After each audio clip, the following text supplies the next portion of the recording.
Well, welcome back to another edition of the DPPG Sports Show special for National Athletic Trainer Month. Doing a spotlight series with local athletic trainers here in the Lakes region. Last week we sat with Guilford's athletic trainer Alex. This week we're sitting with Prospect Mountain's athletic trainer, Miss Gabby Beijer. Gabby, how are you? I'm great. Welcome. Yes, thank you. Thank you. We're sitting in your classroom, which was something we'll talk about in a minute, but with a beautiful view of the upper or front soccer field. Doesn't get better than this. No, softball field in the distance there. We'll be there in a couple weeks, which, ladies and gentlemen, if you haven't been over to Prospect, you're looking at mud, but not snow-covered anymore. Well, a little. Yes, but... Don't jinx it. Sorry. When the rumors are that the school was built on a swamp back in the day, rumor. I didn't want to necessarily out them, but like when you had some mucky waters, Wetlands. There if you want go. To be correct. Yes. Oh boy, we're already getting canceled. But when you have wetlands, to see this in the beginning of March, it's promising for those sporting events in a month. Yeah, we said the same thing last year, didn't we? I'm not putting all my money on it. I'm just saying in general. Anyways, we're a minute and a half into this, and I'm pretty sure we've already set the tone for how this is going to go. Anyways, so first of all, thank you for taking the time to do this. Happy for on our end to shed the spotlight on you athletic trainers. Again, got to give credit where it's due to Alex for having the idea. Shout out to Alex. Shout out to Alex. But tell me, first of all, like, for those people out there listening, even the Prospect Mountain kids who might work with you every day, they might not necessarily know who you are. Like, how many years have you been doing this? Where did you go to college? Things like that. Yeah, so to start at the beginning, I went to Merrimack College down in North Andover, Massachusetts. They were one of the first schools starting to switch over to a master's program because you need a master's now, like Alex said last week. So they started a 3+2 accelerated program. So it takes 3 years to get your bachelor's and then 2 years to get your master's. So I went there. I did that program. My bachelor's is in health sciences, and then I got my master's degree in athletic training. A little side note, after my first year, I had a bit of a mental breakdown. And I was like, oh, no, I don't know if I want to do this for the rest of my life. So I decided to get another master's at SNU for healthcare admin, and I don't use it. So don't do that. There's some college advice from Gabby here.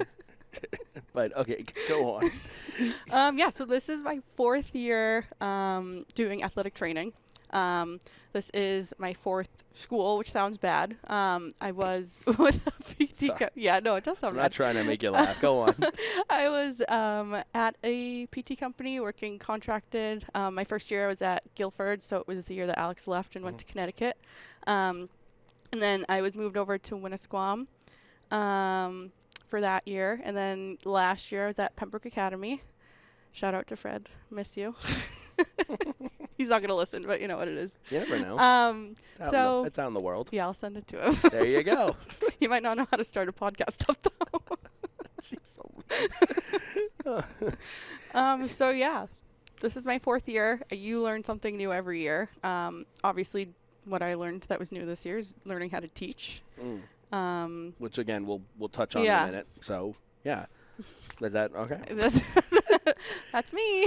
No, that's awesome. And I guess I didn't realize that, like I had met you at Guilford, and I didn't realize that was our 2nd year as a business. But, like, I guess my point is that, like, you and me have kind of sort of just, like, I don't know, we've been in the same, like, we've been in our trades for almost the equal amount of years. Mm-hmm. You know, I don't want to say growing up together because that sounds like we're, like, childhood best friends. But, like, I don't know. It's, like, it's interesting. I guess I didn't realize that. Mm-hmm. So that's pretty cool. Yeah. So we kind of sort of hinted at, the classroom. We're doing the interview in your classroom here at Prospect. That is something that is unique compared to, like, Alex's story. Yes. I guess you could say is, and this is part of the thing that I think people don't necessarily know is that when they see you on the sideline of the field, being there just in case, which on a good day, as we said with Alex. On a good day, I get to watch. Yeah, on a good day, you're just spectating. But they don't necessarily understand that game starts at 4 o'clock. You've been on the property since 10-ish. 10-ish. Yeah, 9:30, depending on the day. So tell us a little bit about your day-to-day when it comes to teaching and then transitioning over to going outside to be the athletic trainer. Yeah, so I start teaching fourth period, which is around 10:30-ish. I only have 2 classes, so I teach. Last semester I taught Intro to Athletic Training. That was my fourth period semester class. This semester during fourth period it's exercise science. And then I have a prep for fifth period. And then sixth period I teach anatomy, and that's all year long. They didn't put anything into seventh period for me. So that allows me to go down to my office if anyone has a seventh period study hall, or it's a senior that gets to leave and they need treatment or anything like that. They can kind of come see me then. Gotcha. So I'm generally there between, well, it depends on what day. It depends on if I need sun or not. If I need sun, I'm staying up here by my windows. Fair enough. Anyways, so yeah, I'll generally be down there until after school, until if it's an outside sport. I'll generally go outside a half hour before the game to see if anyone from the away team needs anything, or if someone last minute on one of the prospect teams needs anything, because there are frequent offenders that like to ask for stuff 10 minutes 10 minutes before the game. Yep. Can you tape this? Oh, this hurts. What do you want me to do 10 minutes before the game for you? Hold on a minute here. But okay, no, that makes sense, because I think when people, as you probably have encountered, when you say, oh yeah, I also teach here, they're like, whoa, you have a full 7-period course load and homework and for, I guess, depending on the people, you might be like, right, yeah, big lot, really busy. But also people might not necessarily know or understand that, yes, you're a teacher, but it's 2 periods. You have a prep period in between, and then you also have that last period off to be able to take time up here if you need to, and or go downstairs and prep. Yes. Yeah.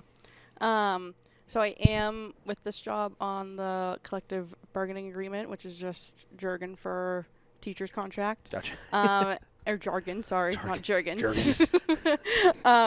So I do have to technically work within contracted hours. Yep. That makes sense. Yes, because I don't get overtime. What are you going to do? Right. Well, no, and that makes sense. And also it helps you keep your sanity as a person. Yes, big work-life balance. Right. Gal. Exactly. Well, and that's I think that's something that some of the high school kids listening to will learn eventually, is that the idea of, oh, well, I have to be a prospect at 10. That doesn't mean you're sleeping until 9. No. You're getting up at whatever time to go do errands and go do things because you know that after 7th period you have a soccer game at 4. Yeah. And you're not and then there's a JV game, so you're not going to leave here till 7, or whatever. And so I think that's part of, again, kind of shining the light on you, that people now will be like, oh, wow. She actually does stuff. Not what I was getting at.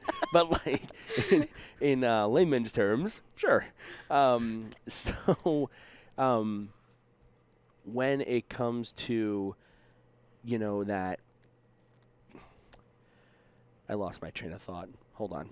When it comes to, when it comes to sports, Prospect Mountain compared to, a Guilford or even a Winnisquam, prospects outdoor sports in the fall, you only have 3 or 4. In the spring, you have baseball, softball, tennis, track, so 4. Winter, basketball.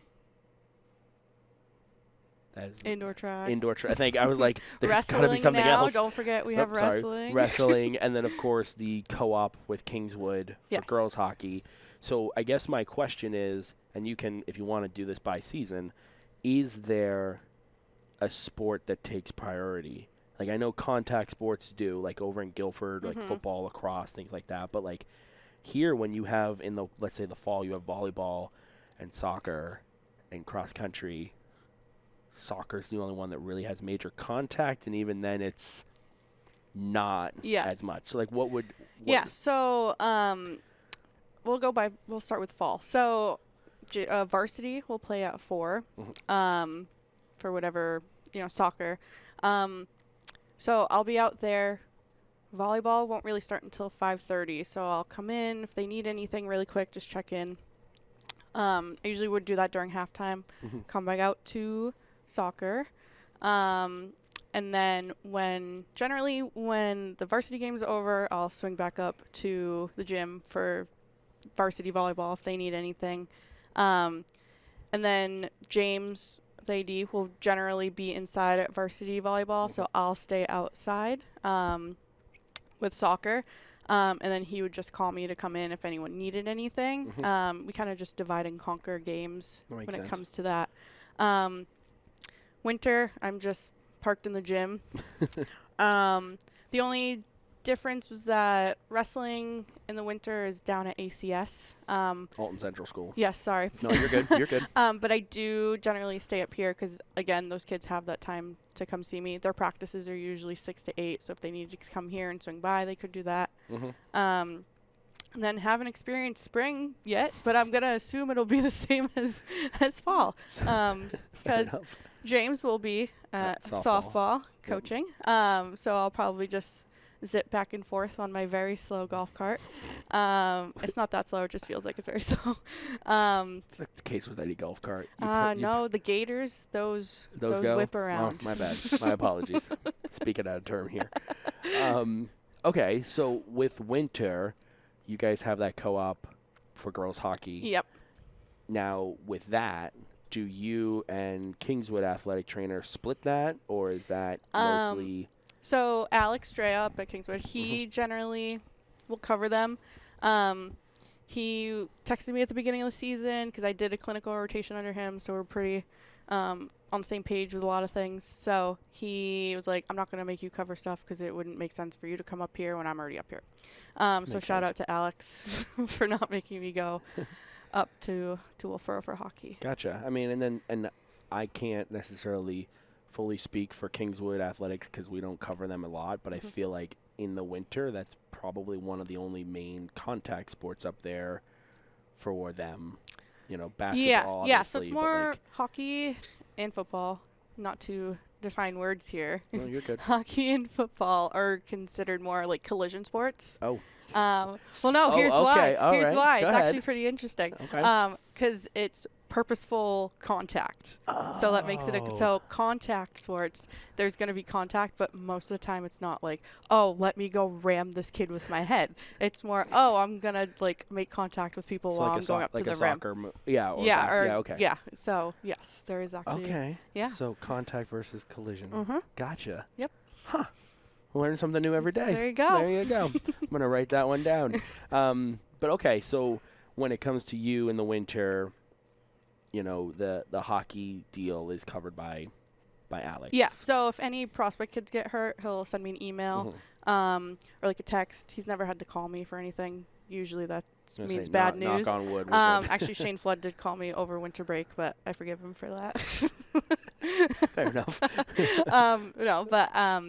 Yeah, so if it's a prospect athlete, I'll get contacted about it. Really work closely with the nurse here, Jamie Bubar.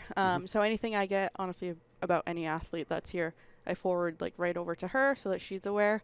But yeah, with Alex, there's an understanding that he'll kind of let me know and stuff like that. And that was something that Guilford's AT Alex also had touched on last week. How no matter what, if you have a co-op or if it's just an opponent, there's that professional understanding of, hey, it's your kid. Just so you know, this is what happened. This is what I did, and we'll follow up or whatever. Yeah. Generally, I try and do that with. I'll send actually any visiting teams, athletic trainer if they have one. I will send an email either the day before or the day of, just being like, hey, your team's coming to mine. Generally, they're our team's going over there as well, so it's kind of just like a one-off email, just like asking if their kids will need anything, letting them know if like my kids need anything or anything like that. So yeah, it's definitely professional courtesy to email the visiting AT if they have one. I can't say that everyone does that, which I get. This job's very busy, especially after school when you might think to send the email. Right. But yeah, we do also have just like statewide contact list of athletic trainers. So there's also like cell phone numbers. So if anything happens in game, you need to contact. That's good. Yeah, so you can just do that too. That's awesome. That's great to hear, because like we've worked with organizations where what I think is commonplace, that being one of them, is not. So like I can like, that's awesome. So you had kind of mentioned when we were talking about sports how you haven't experienced spring sports here yet. Correct. And you just smile because you're like, I know where he's going with this. I mean, I have technically, just not as an employee. Yes, she is a Timberwolf alum. But anyways, but like, so this being, you had mentioned fourth school, 4 years, again, not in a bad way, just moved around. When it comes to getting into a new building, you know, obviously every building's different. Every program has different things, you know. Doesn't matter what division or school or anything like that. But, like, if there's somebody out there right now listening to this going, okay, I just graduated, or I'm going to graduate college, I have a job lined up in August, what would you say to them when it comes to, like, hey, those first days or first weeks or whatever the case may be, you need to make sure to do this, or this is what's worked for me, or, like, what would you say to them? Yeah, so besides here, because I already knew my way around, it's also a square, so it's really hard to get lost. True. I honestly would, hoping that, you know, there was weird cameras watching me thinking I was coming to steal anything, but I would roam the buildings. Okay. And that sounds weird, but that helps you get your bearings, because generally, you know, you're kind of like in a corner, like Winnisquam. I was just in a corner of the gym, so I didn't really have to go far for anything, but I kind of felt isolated, so I would like try and get my bearings around the school. Yeah. Pembroke's was the same way. The athletic training office, was in the weight room, so I was in the weight room, like just in my office. So it was just very isolated. Okay. And yeah, I would kind of just roam around after school, see what everything's happening. Okay. In case, and also if there's like teachers around, it's good to kind of introduce yourself in case, you know, they might need you during the school year. Like Jamie has called me down to the office, the nurse's office, for things to look at, stuff like that. I'm trying to remember if I've been called directly to a classroom for something, and I can't remember. But if that was the case and I didn't know where the classroom was, that's fair. You know, yeah. So first week, you can get to know your surroundings. Also, if you have to drive, if you don't get the luxury of driving just an electric golf cart, learn how to just change the gears. Oh, jeez. The golf cart. I feel like there's a backstory to that, but we won't get into that. And honestly, you're gonna be nervous your first week, but the kids are well aware. Unless you were me coming here and there was no athletic trainer, probably already kind of know or have an idea of what you do as an athletic trainer. Yep. So really just try and like build up that rapport with them, because once, you know, you get that rapport, they're going to trust what you say. Alex Drea told me during my clinical rotation, as long as you say it with confidence, they're going to believe you. So Fair enough. But yeah, so you kind of just want to get your bearings, get your surroundings, talk to the coaches, have conversations about how you deal with certain situations, emergency situations. That would probably be a good time to go over your emergency action plan. And just kind of make it known that you have an open line of communication. It was a little different for me here the first week, because obviously, like, I went to high school here, so in my first week spiel to all the teams, when I would go around and introduce myself, I would just kind of let them know that I've been here. I know what they're going through personally as a student athlete at the school, so if they needed help with anything or anything like that. That's awesome. The girls were more inclined to come talk to me about things rather than the boys, but that makes sense, so I was not offended about that. But yeah, so. No, that makes sense. Though. Yeah. I mean, it's and it's good that you did that with the kids, whether it was the girls who took that opportunity up more than the boys, but like, it's, getting, comfortable. They know you. It's not just who's this random person touching my ankle. Like it's like, oh, that's Gabby. Yeah, definitely make sure you introduce yourself by first and last name. Yep. So that you don't get that comment. Right. Like, who are you touching my ankle right now? Why are you coming at me with tape? So like when you had mentioned how Prospect hadn't had an athletic trainer, whether in recent years or ever, like, walk me through like that process with the kids, because before, what did the kids do? They went to the coach and the coach pulled out the first aid kit, like generally, yeah. Yeah, like I'm picturing my dad with you during soccer. But what do you mean? I only had to wear a concussion headband. That's not what I'm getting at. I'm just saying, like, I could see him on the sidelines here being like, all right, well, it's not broken. Yeah, but, you're right. Let me tape that. But like, with the kids now as an athletic trainer, like walk us through like that process of more or less training them to go to you with with an injury. Yeah. So before I came here, Dr. Lovelace in Alton, she or anyone from her clinic, Seacoast Spine Sports Injuries. If you need chiropractic or physical therapy care, go there. They were a sponsor for one of the Kingswood Prospect Mountain games. Love them. Go on. Yeah, so generally she would either, because Piper, her daughter, came here, her stepdaughter. So they would kind of know who she was. She introduced herself. She was actually, I got a concussion my freshman year in basketball, and she came up to me with her card and said, if you need to see me, come see me.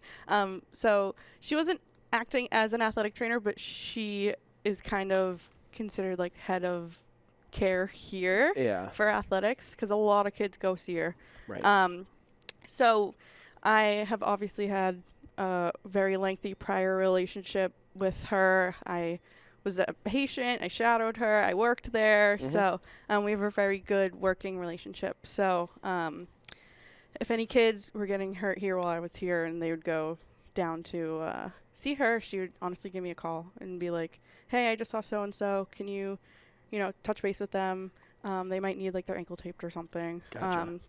So she's definitely, letting people know that I was here, what I do. But yeah, so I honestly was the first one to start pushing having an athletic trainer here. Fair enough. And it took them, when did I graduate? 2016. Took them 9 years to finally do so. Gotcha. I mean, and not to, it's nothing against them necessarily. It all comes down to, the budgets, adding that into the budgets, because you deserve to be paid, fairly. Like, not just here's some breadcrumbs and a bag of popcorn on the sidelines, Although I don't mind getting free concessions thanks to Hillary. I was just gonna say, was that Hillary Henry? We're just name dropping everybody right now. Well, for name dropping, I gotta shout out to Shelly too. Of course. And the rest of the boosters, we love you. We're the tag list on this post is gonna be huge. Check out to here. List. But that makes sense, because as you said, if you have a senior who the last 3 years they rolled their ankle, they went to see Dr. Lovelace. Or they just kind of toughed it out. Yeah. You have those kids too. And not knocking Clear Choice or Clear, whatever the one in Alton is. Sorry, everyone. Urgent, I think it's Urgent Care or Clear. Anyways, they're not an orthopedic or have really any like orthopedic specialty training. So what they're gonna do is give you the automatic, you're out of sports for 2 weeks, and then refer you to ortho, who may be like, you could go back today if you didn't come see me. So, right. There are injuries where you don't need to go straight to the doctor, and that's where your athletic trainer can come in, do treatments, rehab, taping, stuff like that. So obviously there's a general rule of thumb on those like evaluations, to then decide if, okay, you need to go to ortho or you need to go to the ER, like especially if it's like an ambulance call, like which we've never experienced the ambulance call on DPPG. I don't know if you have, but like Only once. All right. Yes. Sorry, I just got a little squirmish over here because I'm just like, I wonder what that was for, but I don't want to know. Oh, I can tell you. Oh, jeez. I'll tell you. It was a BG hockey game. Oh, jeez. All right. No, Enough it's said. not blood and gore. It's not blood and gore. Enough said. BG hockey game. They were playing Pembroke Academy. They were playing jeez. PAC. This is when I worked at Guilford, so it was my first year. The refs did not call what looked to be an icing. A PAC kid had the puck behind the goal. No, I know exactly what you're talking about. Yep. I'm pretty sure you were filming it. Yes. And then a BG kid came and basically boarded him. So I went out. He went down. He went down. I went out. He was complaining of neck pain, stuff like that. Luckily, obviously, my first emergency situation, I was a little I don't know what to do. Even though your training does kick in, I do know what to do for my athletes that are listening right now. I know what I'm doing. In that moment, though, it took you a second to be like, whoop. Yeah. Deep breath. So here we go. luckily, there was a PAC parent who I believe was a firefighter for one of these towns. And then there was I don't know if he was retired, EMT. Do you know who I'm talking about? I do. Yeah, he was there, so they came on. The thing that I remember the most, though, is looking up and just seeing this kid's mom bawling her eyes out. Yep. So that's when you're in that situation, you don't think that that's what you're going to remember. You're going to try and make sure that you did everything correctly. But no, the one thing I remember is that mom crying. He ended up being fine. EMS did come. They got him off the ice. And I think they cleared him.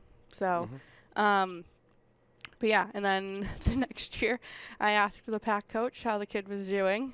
And he said, oh, he tore his Achilles or meniscus, or not Achilles, his ACL or something. So he couldn't play that season. So I actually never got to meet the kid, even when I was at Pembroke. Yeah. So, yeah. So those are the kind of snippets that you'll remember from those. It's funny when you said that, obviously video production, I went to college for it, but in those classes you take movie related classes, and when you said that, I could just imagine an opening sequence of an action movie where it's there's a main character getting killed, like a Batman's parents or something, and they focus on the kid screaming over the parent, you know, or something so that's what you mentally as a person do. Mentally I just tunnel vision on that mom crying when I think about that. Yeah, so. it's that was the moment that impacted you the most, because the rest of it to a degree was business as usual, you know. Unfortunately. Unfortunately. So when it comes to with those situations, obviously that was a unique one because you had extra help, but if there's a situation here, and I'm pointing at the soccer field, I know all of you listening at home can't see me pointing, but situation here, again, knock on wood, we've never had to deal with one, but situation here, is your protocol with the player who is neck pain, broken arm, whatever the case might be, is it similar to what other ATs would do, or is yours little unique, obviously training, but so the EAP is really emergency action plan. Wow.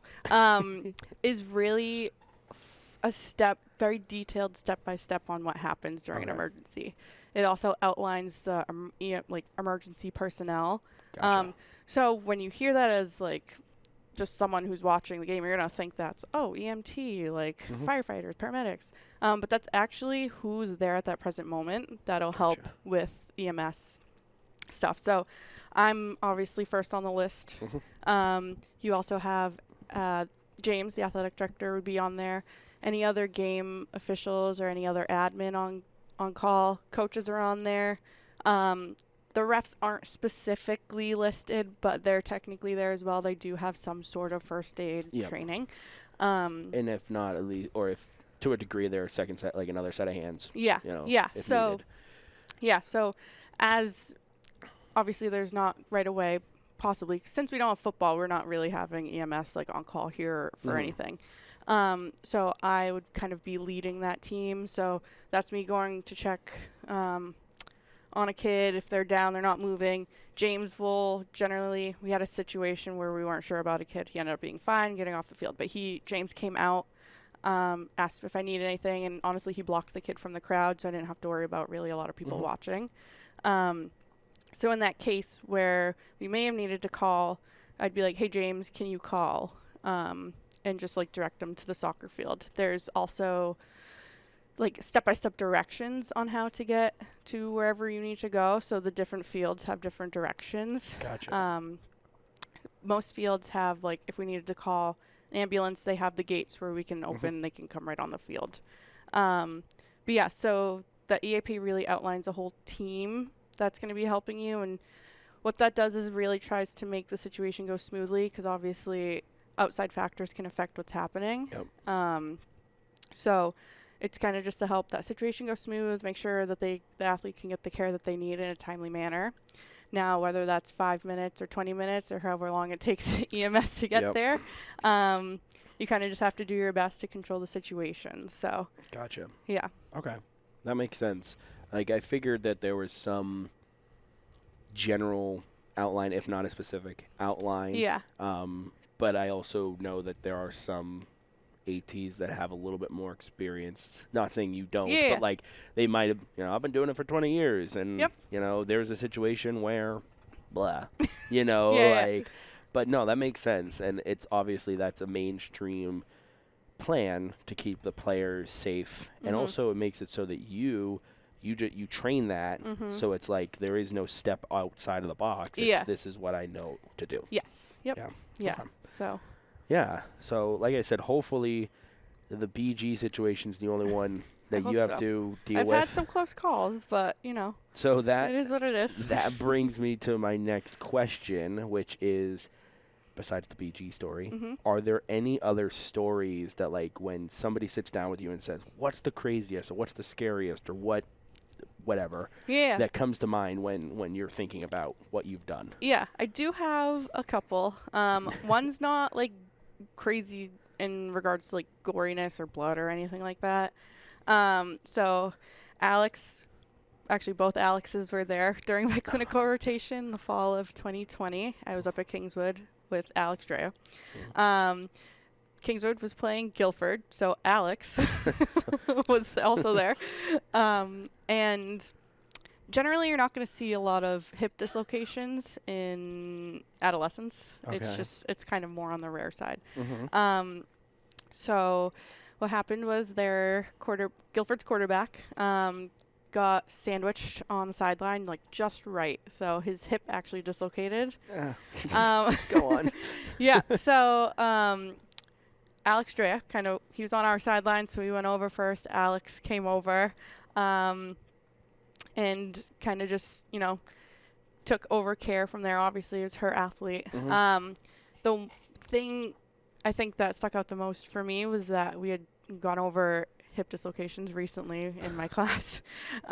So amazing how the universe works like that. Yeah, exactly. So you have, you're going to tell by how the leg looks, basically. It's hard to explain over a podcast. You don't want to paint the picture. Yeah. I mean, it's not gory. It's just the legs in, like, a not weird in the right position. Place. Yeah. Keep this PG for the people listening. So it was more interesting to see it in person. Obviously, it's different seeing it in a textbook or like a video. So seeing it in person kind of really sticks out to you, or if you're, a student and you're at a clinical rotation. So that was kind of more crazy in regards to it being on the rarer side to see, especially in youth sports. Yeah. Crazy gory. So the company that I worked at covers a lot of junior hockey teams. So New England Wolves up in Laconia, New Hampshire Avalanche down in Hooksett. They also cover the North American Hockey League team. I know what they're called. I can't think of what they're called right now. Oh my gosh, I'm spacing it too. Mountain Kings. Oh, there it is. I'm like, hold on. Yeah, so they cover them. I can picture the logo. So I covered a lot of Wolves games, and basically one of the kids Actually, I guess there's 2 stories for this. I'll go with the first one that was in my head. He was wearing a visor, so this isn't like the cage or the bubble that, safely covers your face. Yep. He took a puck right to his eye, and I went out to see him, and I went to go check on him, checked on his eye. It was already swollen shut by the time I got on the ice. Was feeling just around to make sure nothing was, kind of out of place. His contact lens was on my glove, so I had to flick that.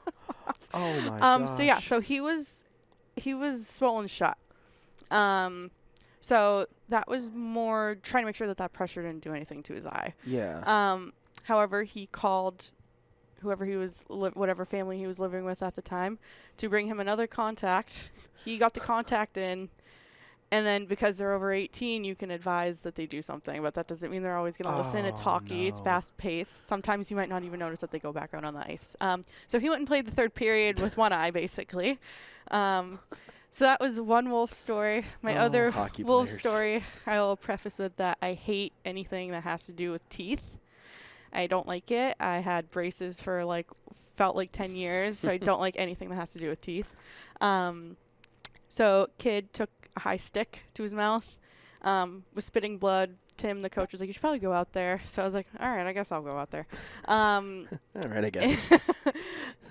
Yeah, so I was like, hey, bud, what's going on? And he smiled, and 2 of his lower teeth were missing. Oh, jeez. And I was like, oh, all right, where are your teeth? And he just opens his hand, and they're just sitting in his glove. He goes, well, I need to go to the doctor. And I was like, well, if you want your tooth back in your head, maybe. He was like, oh, no, this has happened before. So we went back to the bench, stopped the bleeding. He threw the tooth in the board, so this tooth might be still in the boards at the arena in Laconia. Don't go looking for it. I'm going to put that out there now. Please, it's not we're not giving away a gift. We're not giving away it's not a scavenger hunt. So yeah, then he went back and played the rest of the game. I think the thing that stuck out to me is he said, this has happened before. And that's okay. That's 2 classic hockey stories. Yeah. Mm-hmm. Oh, I'm fine. I'll go back out. Endless. I had a kid when I was covering a Null game on the other team, lights out on the ice. Mm-hmm. He was up and moving by the time I got over to him, but brought him back to the bench. I was like, yeah, you're not going back out there, dude. He was like, fine. So then I went back into the penalty box. The coach calls me over. Can you check on him again?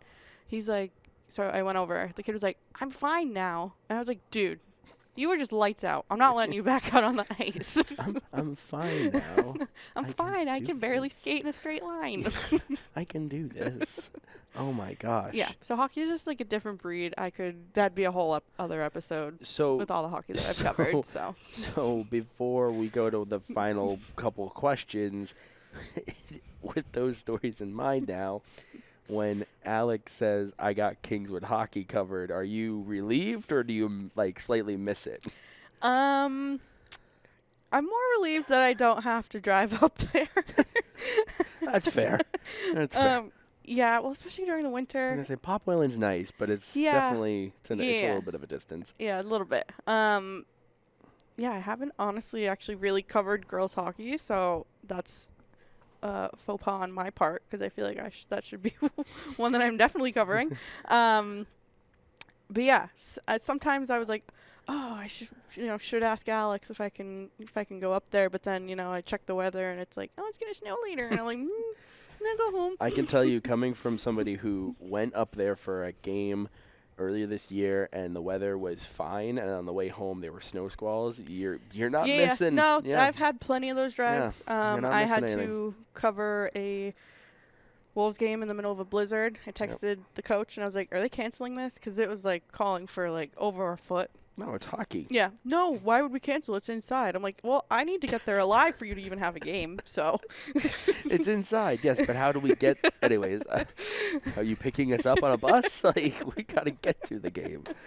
Yeah, hockey is a different breed in so many different aspects. Yes, I do love hockey. I haven't covered enough this year, but I do love it. It's probably, when people ask me what my favorite sport is to cover, 9 out of 10 times I'm saying hockey. It's just so fast-paced. always on edge. I was gonna say watching. I'm the same exact way, so I completely understand that. So before I open up the floor to you to throw in anything else, let me ask if any of the high school kids are listening to this right now, and maybe they took your athletic training class earlier this year or want All to. 2 of them. Oh, okay. Wow, homework grading was tough for you. Jeez, I don't know if this is a good episode. Everyone's gonna be like, you don't do anything. No, I'm kidding. But like when it comes to like a high school kid who might be like saying, I want to go into athletic training or something like that, what would you say to them? Look into this for a school, look into this. Like, what would your advice be to them? Yeah. I would definitely echo Alex in saying to shadow.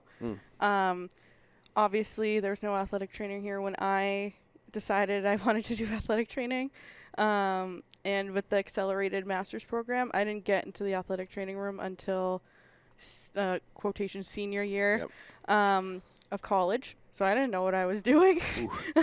So definitely shadow. Definitely do research on what comes with it, what your schedule might look like, depending on what setting you may end up in. Like high school is much better for work life than like a D1 college. D1, no hate to the D1 colleges out there, but you're basically signing your life away as an athletic trainer because you're literally every waking moment you're going to end up being there. But are you at least getting like compensated for that time with a D1 college or not really? I will just give you an example that a very top D1 college had a AT job listing for $36,000. So you can answer that yourself. All right.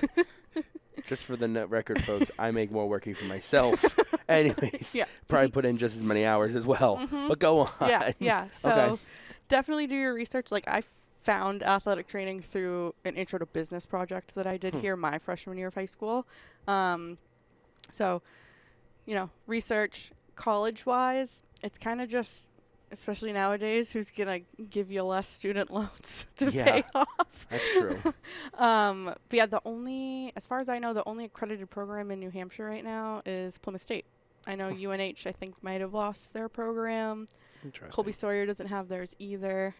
But yeah, you can't, I know Alex mentioned that she had a bachelor's, so you can't get a bachelor's at all anymore in athletic training. So you do have to do that master's program, whether you do, you get a different degree and then you're like, oh, I kind of want to do athletic training. You might have to do prereqs, but you can kind of go into that master's program, or you can do what I did, which was that accelerated 3+2. So there are options, whether as a whole, this profession gets compensated fairly for what they spend to get the education. You could probably guess. I feel like most on fields my are like that. Most fields are like that, but I get what you're saying. And it's kind of like goes along the same lines of teaching. Like if you ask a teacher, they're going to say, nah, probably not, but I love doing it. Yeah. Like so I love athletic training. Yeah. After my mental breakdown, when I decided to spend more money. We all got to go through that another degree.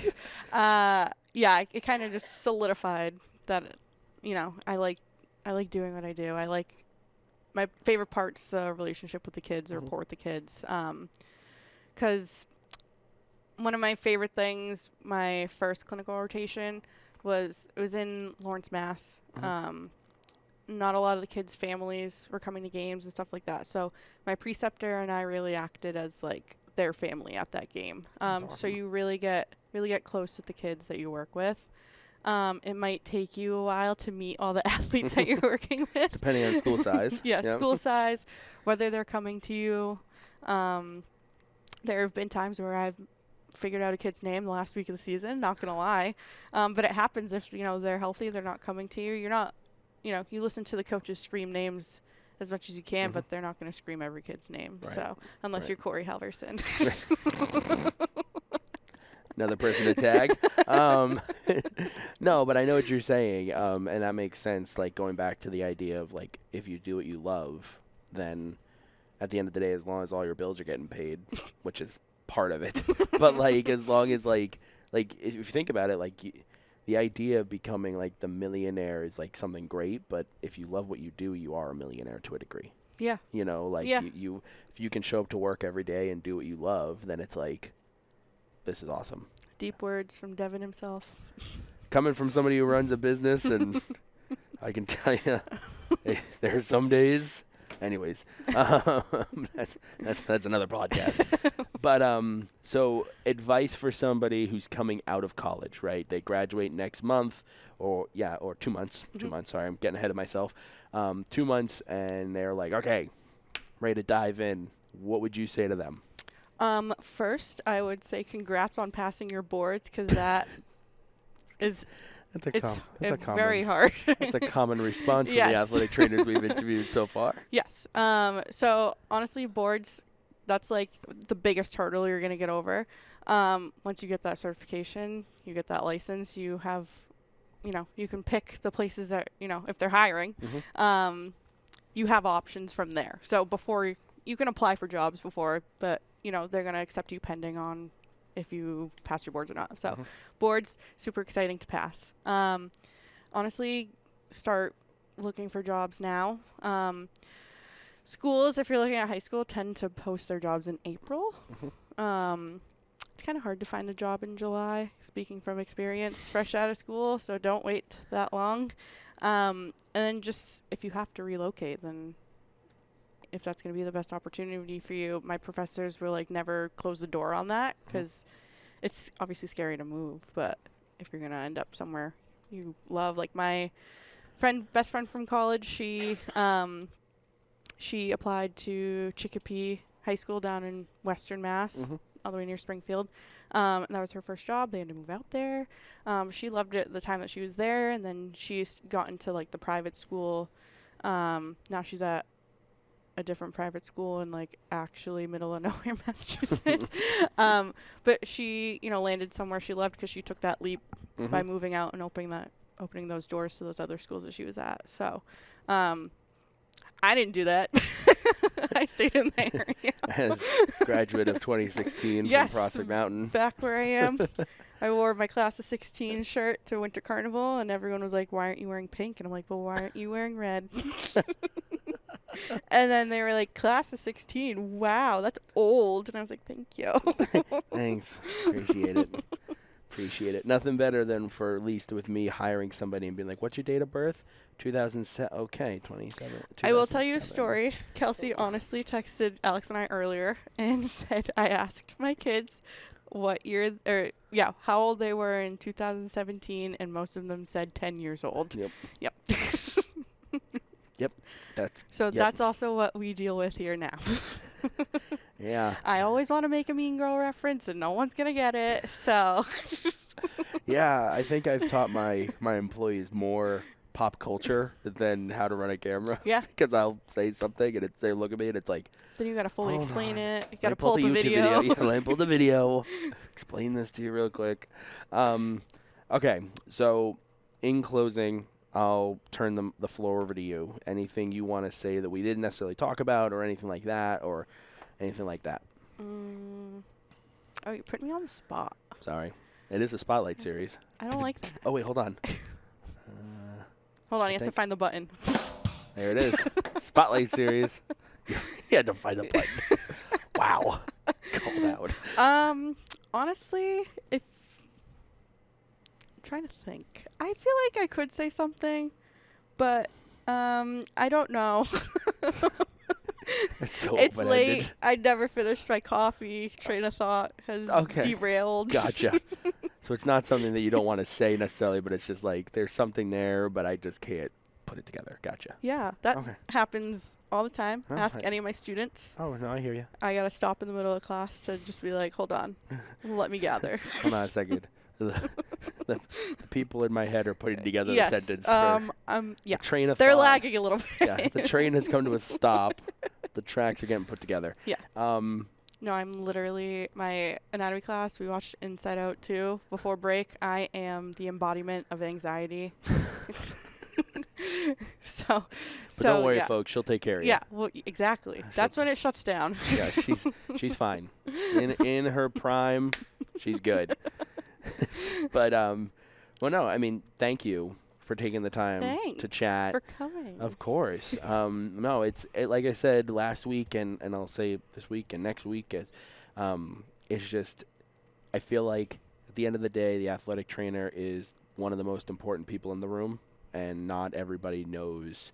But what we goes won't make into it. We won't make it look like we're the most No, important no. person in the room. But what I'm saying is no, like, I feel like some of us. Well, generally I will. I'll just like kind of hang out in the back. I just absorb what's Right. happening around me, but I know what's happening around me. right. But that's what I'm saying is like also like there might be somebody who's like, oh yeah, that's the athletic trainer, and you're just cool, calm, and collected, right? How are you? Yeah, wave and smile. But like they don't know that you spent X amount of hours doing like administrative work or going through file or emailing, things like that. They just, if you don't know, teaching. Yeah, that's another part of this. They don't know that like, or they might be thinking, oh, well, she just showed up. Mm-hmm. No, she's been here unless since it's 10. a Saturday. Unless it's Saturday game, I'm coming an hour before. All right, I'll give you that one. I'll give you that one. But yeah, no, I'm just happy to be able to provide a little spotlight for you guys. No, this is awesome. Yeah. I don't really push.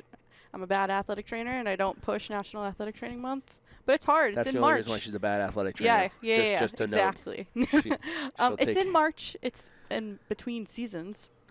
Not for college. They're going. Yeah, well, I don't work at a college.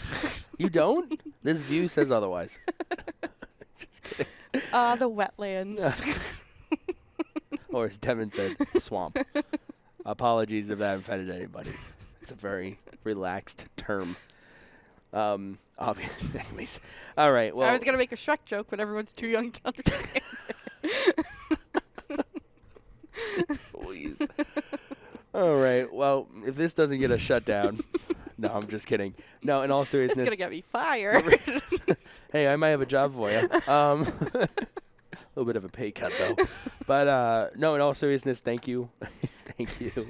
I appreciate it, and yeah, if you don't have any other had thoughts, a great time. Yeah, likewise. You didn't have to use the beep button. No, it was here though. It was there. It was on standby. It was on standby. If you know me outside of work, you know that would need to be on standby. She's a professional all the way, folks. She's a professional all the way. All right, well, thank you for tuning into this week's edition of the Spotlight Series for National Athletic Trainer Month. For Gabby, I'm Devin. Have a great night, everybody, and so long.